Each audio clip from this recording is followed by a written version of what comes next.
NCERT പാഠപുസ്തകത്തിൽ ജുഡീഷ്യറിയെ അപകീർത്തിപ്പെടുത്തുന്ന രീതിയിൽ പരാമർശങ്ങൾ ഉൾപ്പെടുത്തിയ സംഭവത്തിൽ കേന്ദ്ര സർക്കാരിനെതിരെ രൂക്ഷ വിമർശനവുമായി രംഗത്തെത്തിയിരിക്കുകയാണ് സുപ്രീം കോടതി.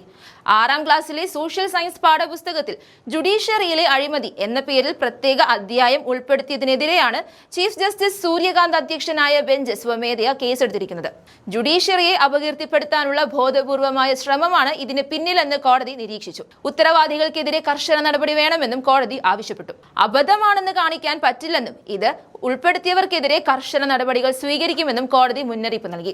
പാഠപുസ്തകം അച്ചടിക്കുന്നത് നിർത്തിവയ്ക്കാനും വിതരണം ചെയ്തവ തിരിച്ചെടുക്കാനും ഡിജിറ്റൽ പതിപ്പുകൾ നീക്കം ചെയ്യാൻ കോടതി നിർദ്ദേശം നൽകി കഴിഞ്ഞു. NCERT പാഠപുസ്തകത്തിൽ ഇന്ത്യൻ ജുഡീഷ്യറിയെ സംശയത്തിന് നിഴലിലാക്കുന്ന തരത്തിലുള്ള ഉള്ളടക്കം ചേർത്തതാണ് വിവാദത്തിന് കാരണമായത്. ഇത് ജുഡീഷ്യറിയുടെ അന്തസ്സിനെ ബാധിക്കുമെന്നും പൊതുജനങ്ങൾക്ക് നീതിപീഠത്തിന്മേലുള്ള വിശ്വാസം നഷ്ടപ്പെടുത്തുമെന്നും കോടതി ചൂണ്ടിക്കാട്ടി. അഴിമതി എല്ലാ മേഖലയിലും ഉണ്ടെങ്കിലും ജുഡീഷ്യറിയെ മാത്രം ടാർഗറ്റ് ചെയ്ത് അധ്യായം തയ്യാറാക്കിയത് ഗൂഢാലോചനയുടെ ഭാഗമാണോ എന്ന് പരിശോധിക്കണമെന്നും കോടതി ആവശ്യപ്പെട്ടു.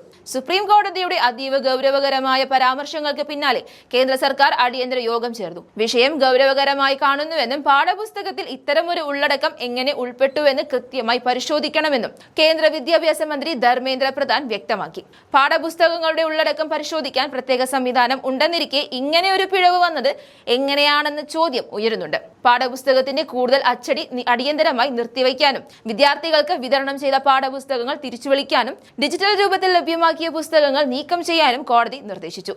കൂടാതെ ഈ വിഷയത്തിൽ വിശദമായ അന്വേഷണം നടത്തി ഉത്തരവാദികൾക്കെതിരെ നടപടി സ്വീകരിക്കാനും കോടതി ആവശ്യപ്പെട്ടു. ഈ വിഷയത്തിൽ സർക്കാർ സമർപ്പിക്കുന്ന വിശദീകരണം തൃപ്തികരമല്ലെങ്കിൽ കൂടുതൽ നടപടികളിലേക്ക് കടക്കുമെന്നും കോടതി വ്യക്തമാക്കി. ഈ സംഭവത്തിൽ കേന്ദ്ര സർക്കാരിന് വലിയ വീഴ്ചയാണ് സംഭവിച്ചിരിക്കുന്നത്. എങ്ങനെയാണ് ഇത്രയും ഉത്തരവാദിത്വമുള്ള ഒരു സ്ഥലത്തിരിക്കുന്നവർ ഇത്തരം വലിയ അബദ്ധം വരുത്തിയത് എന്നത് ചോദ്യചിഹ്നമായി അവശേഷിക്കുകയാണ്.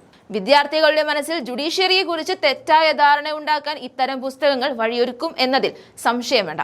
ജുഡീഷ്യറിയെ ബലഹീനമാക്കാനുള്ള ശ്രമമായി തന്നെ ഇതിനെ കാണേണ്ടി വരും. സർക്കാരിന്റെ ഭാഗത്തു നിന്നുമുണ്ടായ ഈ അനാസ്ഥ വലിയ രാഷ്ട്രീയ വിവാദങ്ങൾക്ക് തിരികൊളുത്തി കഴിഞ്ഞു. പ്രതിപക്ഷം ഈ വിഷയത്തിൽ സർക്കാരിനെതിരെ രൂക്ഷമായ വിമർശനങ്ങളും ഉന്നയിച്ചു കഴിഞ്ഞു. വിഷയം അതീവ ഗൗരവമായി തന്നെ സുപ്രീം കോടതി കാണുന്നുണ്ട് എന്നത് അവരുടെ നിർദ്ദേശങ്ങളിൽ നിന്നും വ്യക്തമാണ്. 24 മണിക്കൂറിനുള്ളിൽ ആരോപണ വിധേയമായ കാര്യങ്ങളിൽ നടപടി സ്വീകരിക്കണമെന്നാണ് കോടതി നിർദ്ദേശിച്ചിരിക്കുന്നത്.